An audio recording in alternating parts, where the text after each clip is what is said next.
Queridos amigos, sejam bem-vindos a mais um programa Prova Final.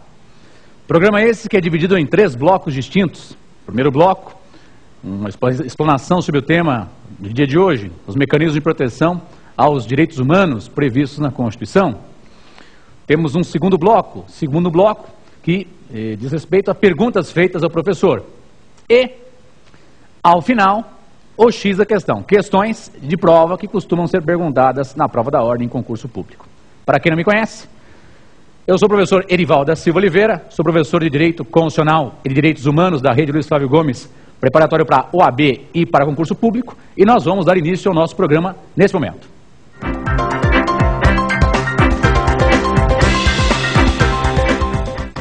Meus amigos, vamos enfrentar então os mecanismos de proteção previstos na Constituição referentes aos direitos humanos. Será que eles existem? Vamos enfrentar o tema? Existem sim. Meus amigos, a nossa Constituição, a nossa norma fundamental, ela vai regrar as ações do Estado dentro do nosso país, ok? Você aprendeu com a gente, durante as nossas aulas, que a Constituição é a lei fundamental do Estado, é a norma mais importante que existe no Estado. Só isso? Não. Ela vai estabelecer quais são os limites de atuação para o Estado e também para os particulares. Além disso, vamos rever alguns conceitos anteriores de outros encontros. Nós tínhamos visto anteriormente que existem direitos do homem que são inerentes a ele e que não precisam estar presentes, escritos em lugar nenhum, e as pessoas deveriam respeitar. Por exemplo, o direito à vida, o direito à intimidade, o direito à liberdade, ok? Agora presta atenção. Tais direitos, com a evolução do ser humano, foram consignados, previstos em documentos escritos, que são as constituições. Para fins de concurso, são os denominados direitos fundamentais, ok? Só isso? Não. Além disso, esses direitos do homem, e que previstos em constituições, chamados direitos fundamentais, eles podem estar previstos também em tratados internacionais sobre direitos humanos. Agora, presta atenção. Se eles estão previstos em tratados internacionais sobre direitos humanos, eles são considerados direitos humanos, ok? Revendo rapidamente. Direitos do homem inerentes a todos nós, não precisam estar previstos em lugar algum. Presta atenção. Se escritos em uma Constituição, são chamados de direitos fundamentais para a prova e concurso público. Além disso, junto comigo, se estiverem previstos em tratados internacionais de proteção a direitos humanos, são os famosos direitos humanos.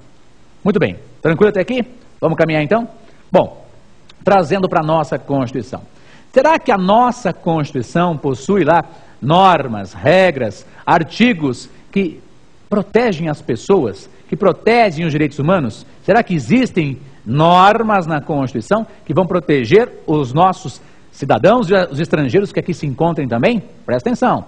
Sim, a resposta é sim, meus amigos. A nossa Constituição prevê vários mecanismos de proteção aos direitos humanos.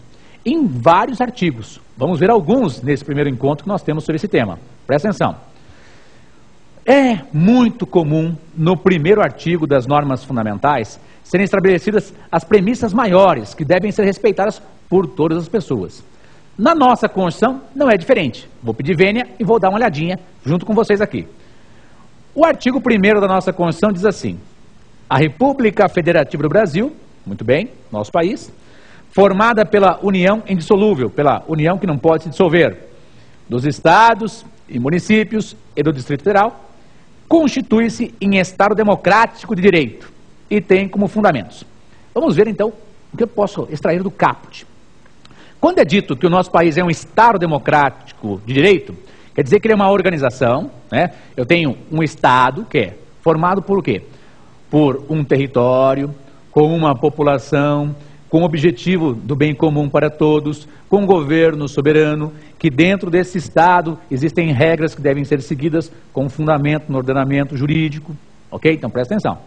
Então o Estado vai ser aquela organização político-administrativa, né, formada por um território, com uma população, com um governo soberano voltado ao bem comum. Isso é um conceito geral da teoria geral do Estado, você aprendeu no primeiro ano da faculdade. E para quem não conhece o direito, o Estado é tudo isso. É uma organização prevista em normas que vai visar, objetivar o bem de todos.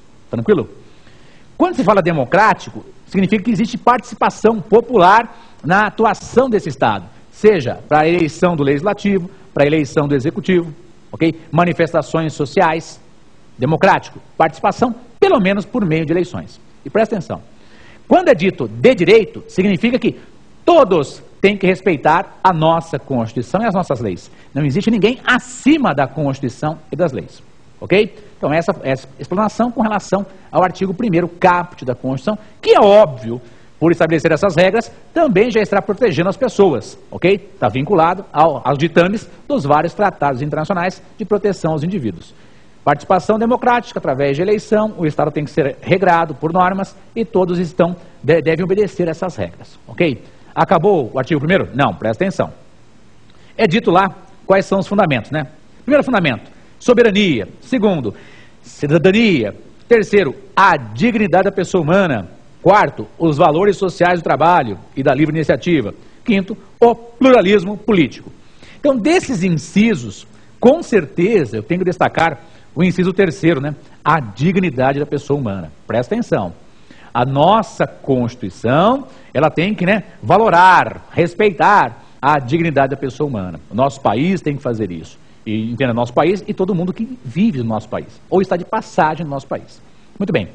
Quando é dito dignidade da pessoa humana, o Estado tem que fornecer o mínimo para as pessoas terem uma vida digna, ou uma existência palpável, viável. O Estado tem que proporcionar o mínimo. E esse mínimo, entenda, sobre várias situações, fornecer alimentação, saúde, educação, transporte, lazer, é o mínimo, ok? Então, a dignidade da pessoa humana, artigo 1º e inciso 3º, é um dos fundamentos do nosso país. Só esse? Não, eu destacaria ainda o inciso 4º, valores sociais do trabalho e da livre iniciativa. O nosso Estado tem por fundamento os valores sociais do trabalho. Então, veja que coisa interessante. Há muito tempo atrás, o trabalho era uma punição. Quem trabalhava era o escravo, ok? Era algo coercitivo. O escravo trabalhava, a nobreza não trabalhava, óbvio. Agora, presta atenção. Hoje, meus amigos, você é digno, você é respeitável se você tem várias atividades profissionais. Trabalha de manhã, à tarde e noite. Então você é importante para o Estado, porque você está contribuindo para movimentar a economia. E é lógico, você recebendo mais dinheiro, você vai comprar mais bens, vai proporcionar também um bem-estar para as demais pessoas. Então perceba, valores sociais do trabalho. O Estado tem que implementar que todos tenham trabalho. E com isso vai gerar, a economia vai girar e vai ter uma estabilidade para todo mundo. E é lógico, a livre iniciativa. O Estado ele não deve interferir na economia, só excepcionalmente em casos previstos na Constituição, em casos graves. A regra é que o Estado não deve interferir na economia, ok? Então, destaquei para vocês, presta atenção, dentro do artigo 1º, alguns pontos essenciais que são requeridos na prova da ordem em concurso público. O resumo seria o seguinte, o artigo 1º trata dos fundamentos que o nosso país tem que adotar. E esses fundamentos, sendo implementados, irão proteger as pessoas. Proteções essas que também são previstas em tratados internacionais sobre direitos humanos. Ok? Do artigo 1º, resta falar o parágrafo único. É dito assim, todo poder emana do povo, que o exerce por meio de representantes eleitos, ou diretamente nos termos desta Constituição. Então, meu caro, entenda que todo o poder vem do povo, presta atenção. O povo, um conceito técnico, seriam os eleitores, os cidadãos. Então, o povo, conjunto de eleitores, e esse conjunto de eleitores, ele faz muita diferença. Presta atenção, você que está na sua casa, no seu ambiente de trabalho, você está percebendo que você tem poder. Então, aqueles que traíram o seu voto nas últimas eleições, e nosso país, infelizmente, está envolto em vários escândalos, você tem um poder muito grande. Você não vai reeleger aquele parlamentar que te traiu. Como te traiu? Ora, a honra dele não é tão ilibada assim, o posicionamento dele muda como muda a maré, e desse modo, aquilo que para você é algo totalmente inadmissível, para certos parlamentares é totalmente palpável, viável. Então você